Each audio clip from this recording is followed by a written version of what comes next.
One of the most bizarre things about you humans is that you're programmed to enjoy some pretty nasty stuff.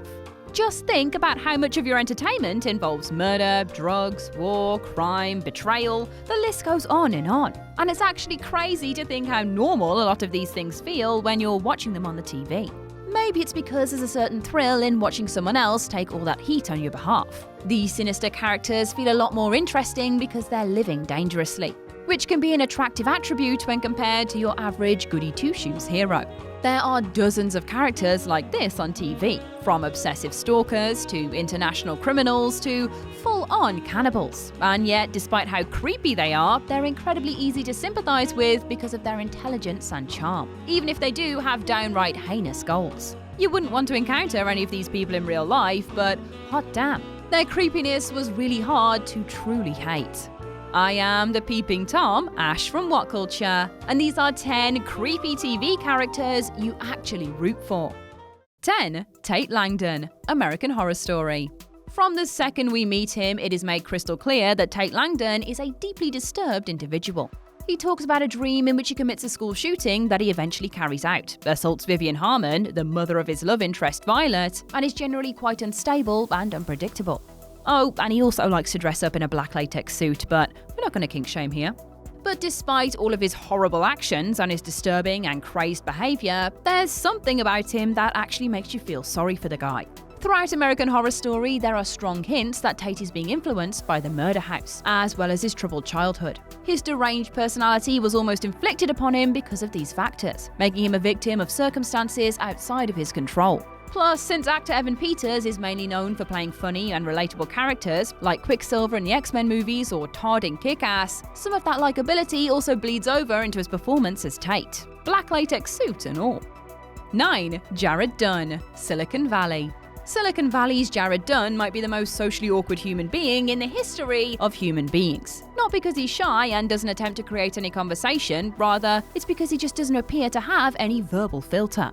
From telling a couple of parents that he has an app that can track their young baby, which he justifies by saying most missing children are never found, to the extremely dark and depressing ways he can turn a phrase, the creepiest thing about Jared is that he doesn't seem to know just how uncomfortable he makes people. At the same time though, his oddness also makes him seem really sweet and naive, like a confused and bewildered child stuck in the body of a 30-year-old man, who's trying to process all these grown-up thoughts. Combine this with hints at a tragic backstory, and you have a character who, yes, is very weird, but also seems like he's trying his best to please everyone around him. 8. Moriarty, Sherlock. Andrew Scott's Moriarty was a nasty piece of work. From strapping an explosive vest to John Watson to pretending that he was an actor hired by Sherlock, all apparently because he found those things amusing, there was an unhinged, almost inhuman quality to his cruelness. He didn't care about any of the consequences, emotions, or people involved. He just wanted to have a spot of fun. But sadly for everyone else around him, his idea of fun usually revolved around violence, death, and plenty of devious mind games. Despite his rotten core though, the show came alive whenever he appeared on screen. Fans loved Moriarty, the writers clearly loved Moriarty, and even Sherlock had a weird sort of admiration for his twisted yet brilliant mind as well. It was extremely entertaining to watch his latest madcap scheme come together, and there was a part of you that hoped he would succeed, just so you could see a bit more of him and his deranged antics. Not that we agreed with him of course, but he was damn good TV. 7. Kilgrave, Jessica Jones. One of the most underrated bad guys in the Marvel Cinematic Universe, David Tennant's Kilgrave was the highlight of the first series of Jessica Jones, with his superpower, the ability to command anyone to do anything, leading to countless inventive sequences of drama and dialogue between him and the title character. But his powers of persuasion had a few unfortunate side effects that inspired some feelings of sympathy towards him. The character states that he is never fully sure whether someone is doing what they want or what he tells them to, and that he has to choose each and every word he utters with the greatest care.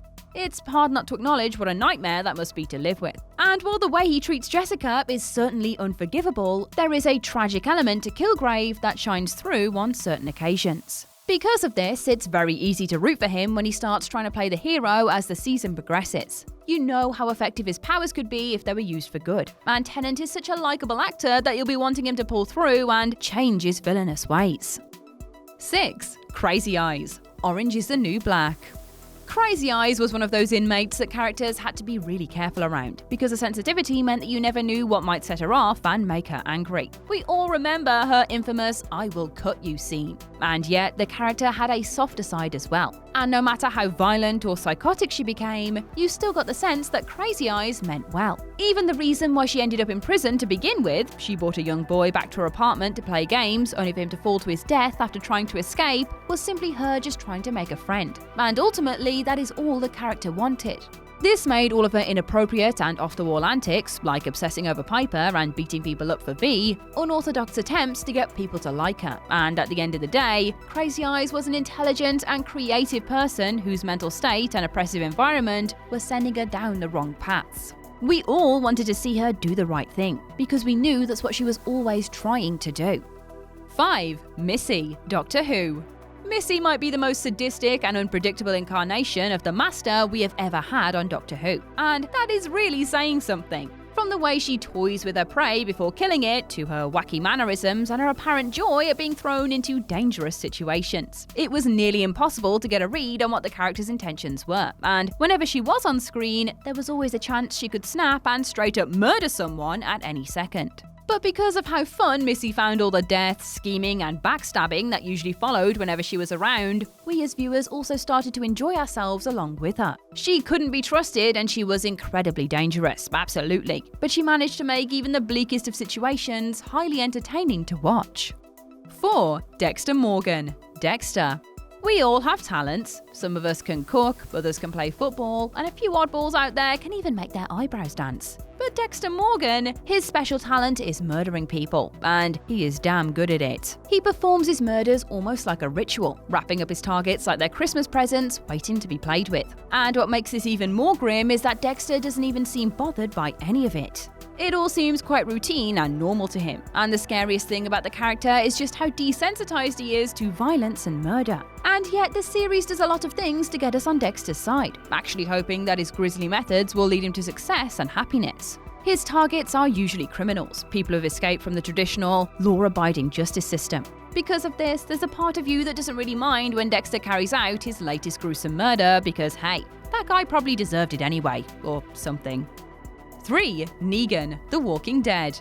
From the moment he was introduced, Negan was established as a vicious and brutal leader who found killing people and pushing them to their limits to be an entertaining sport. He seemed to enjoy killing Abraham and Glenn, and relished in the terror that he incited in the other survivors. He quickly became one of the most fearsome characters in the show's history. But on the other hand, Negan also has some redeeming qualities. He tries not to hurt or kill innocent people, punishes those who commit crimes, and has genuine respect for those he acknowledges as strong and capable individuals, just like he is. Plus, in later seasons, the character took a more noble turn, showing shades of heroism and decency that he'd previously been lacking. The world around Negan has gone to hell, and you could imagine that all of his brutal, ruthless, and otherwise indecent actions are just him trying to make the best of an awful situation. When all is said and done, he is a survivor who is just trying to maintain control and order. And thanks to Jeffrey Dean Morgan's scenery-chewing performance, it is a delight to watch him try and accomplish that mission.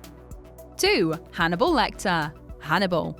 It doesn't get much creepier than the thought of someone killing you and consuming your flesh alongside a nice glass of wine. And that is exactly why Hannibal Lecter, especially the version played by Mads Mikkelsen on NBC's brilliant Hannibal, has continued to endure as one of pop culture's most iconic villains.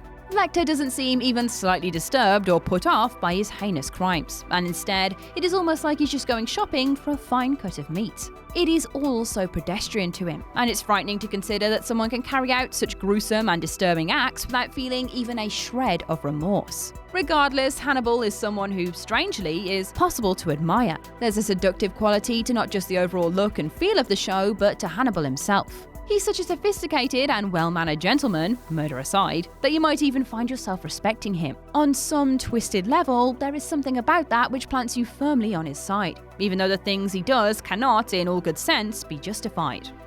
1. Joe Goldberg. You.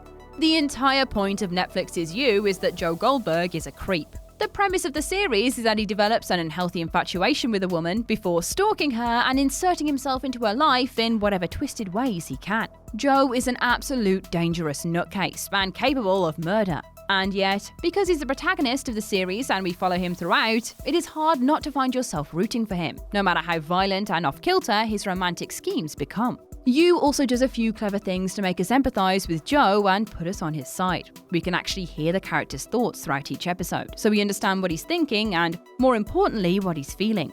When you hear him thinking about how much he misses Beck, for example, there's a part of you that starts to feel sorry for him, despite the crimes he commits on a regular basis. He has that basic desire to have someone special in his life that we can all relate to, even though none of us would go to such dangerous lengths to get there. And that's our list. What other horrible characters managed to sway you to their side? Share your thoughts in the comment section below. I've been Ash and this has been What Culture. Don't forget to like, share, subscribe and come back again soon for some more creepy content.